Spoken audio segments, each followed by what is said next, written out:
ना महाराष्ट्राला कलंक लावणारी अशी एक घटना फलटणमध्ये काही दिवसापूर्वी घडली आहे. एका मुलीने, जी डॉक्टर अधिकारी होती, मेडिकल ऑफिसर होती, तिने आत्महत्या केली आणि त्या ठिकाणी जे पोलीस आहेत त्यांच्या त्रासामुळे कंटाळून तिने त्या ठिकाणी आत्महत्या केली. तिचे आईवडील एक गरीब कुटुंबातले आहेत, एक शेतकरी आहेत बीडमध्ये राहणारे, आणि आज त्यांच्या कुटुंबियास भेट देण्यास मी इथे आली होती. अनेक गोष्टी ह्या केसमध्ये निष्पन्न होत आहेत. तिने काही महिन्यापासूनच तक्रारीचे अर्ज तिथे पोलिसांना केले. CS जे आहेत, सिव्हिल सर्जनना पण तिने अर्ज लिहिलेले की तिच्यावर खूप मोठ्या प्रमाणात दबाव आहे, खूप मोठ्या प्रमाणात तिच्यावर हॅरेसमेंट केली जाते, पण त्याची दखल, शोकांतिका ही आहे की त्याची दखल कोणीही घेतली नाही आणि शेवटी त्या मुलीला हे करावं लागलं. डॉक्टर असोसिएशनच्या माध्यमातून पण असं म्हणण्यात येत आहे की महाराष्ट्रात एकच ती मुलगी नाही, अनेक अशा महिला, खास करून महिला अधिकारी आहेत, ऑफिसर्स आहेत, मेडिकल ऑफिसर्स आहेत, ज्यांच्यावर दबाव टाकून चुकीचे PMचे रिपोर्ट, पोस्टमार्टमचे, ऑटॉप्सीचे आणि फिटनेसचे रिपोर्ट देण्याचे खूप मोठ्या प्रमाणात प्रशासनाकडून, पोलिसांकडून आणि काही राजकीय लोकांकडून खूप मोठ्या प्रमाणात दबाव करण्यात येतो आणि मग त्यांना शेवटी हे करावं लागतं. ह्या मुलीने तक्रार पण दिलेली की तिला मुद्दाम, मला असं वाटतं, PM तिच्याकडून करून घेतले किंवा त्यांचा फॉल्स रिपोर्ट देण्याचा दबाव होता. मध्यरात्री तिला PM करण्याची जबरदस्ती केली आणि ह्याच्यात तिने म्हटलं आहे की जे अधिकारी तिच्यावर दबाव आणत होते, तिला चुकीचा रिपोर्ट द्यायला सांगत होते, तिने जून महिन्यात तक्रार केली आणि अधिकाऱ्यांनी एक स्क्रिप्टेड असं पत्र, तुम्ही बघू शकता, एकदम स्क्रिप्टेड, त्यांची बाजू क्लिअर करण्यासाठी 1 महिन्यानंतर त्यांनी पत्र दिलं. पण तिचं वारंवार तक्रारीचे जवळजवळ 2 ते 3 डझन पत्र हे त्यावेळेसचे पोलीस निरीक्षक असतील, सिव्हिल सर्जन असतील, त्यांना त्यावेळेस देण्यात आले, पण त्याची दखल घेतली नाही. तर ह्यासाठी कोण जबाबदार? आणि मी आदरणीय ह्या राज्याचे गृहमंत्री अथवा मुख्यमंत्री वारंवार तिने ही तक्रार करूनसुद्धा महिलांना संरक्षण देण्यापेक्षा महिला खासदारांवर खालच्या पातळीला जाऊन टीका करण्यातच वेळ वाया घालवतात. पण जेव्हा महिलांना संरक्षण देण्याची वेळ येते तेव्हा मात्र मुख्यमंत्री आणि गृहमंत्री हे हात वर करतात, ज्याच्यामुळे त्यांनी महाराष्ट्राच्या संस्कृतीची पातळी एकदम खालच्या लेवलला आणले आहे. आणि मला असं वाटतं मुख्यमंत्र्यांनी, गृहमंत्र्यांनी राजीनामा देणं गरजेचं आहे, कारण काही एकच नाही, अनेक असे डॉक्टर्स, महिला आहेत ज्यांच्यावर दबाव टाकून, राजकीय दबाव टाकून हे वारंवार चुकीचे रिपोर्ट देण्याची प्रेशर असतं.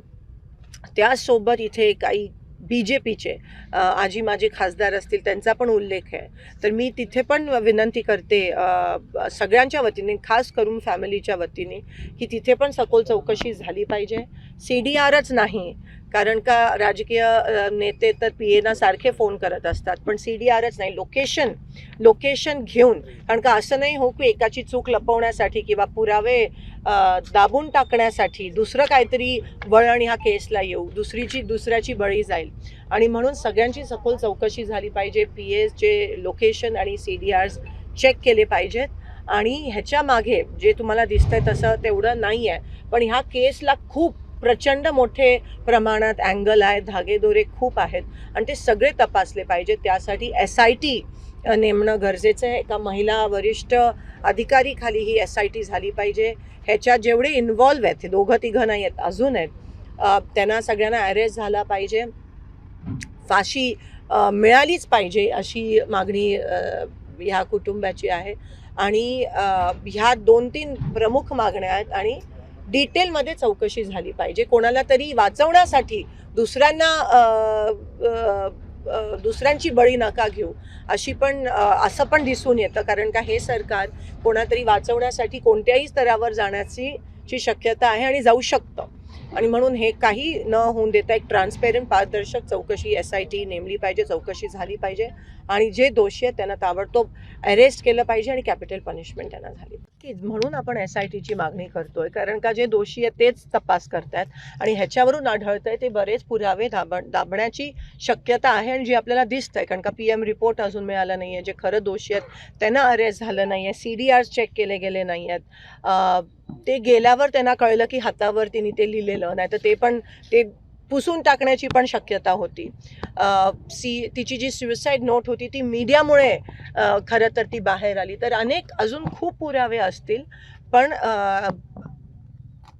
त्याच्यावर आम्ही शंका व्यक्त करतो आणि म्हणून लवकरात लवकर, वेळ घालवला, पुरावे नष्ट केल्यावर SIT स्थापन करून उपयोग नाही, म्हणून लवकरात लवकर ती SIT झाली पाहिजे. आणि कोणाला वाचवण्याचा प्रयत्न जर करत असेल सरकार तर ते अजिबात करू नये आणि ट्रान्सपेरंट चौकशी झाली पाहिजे.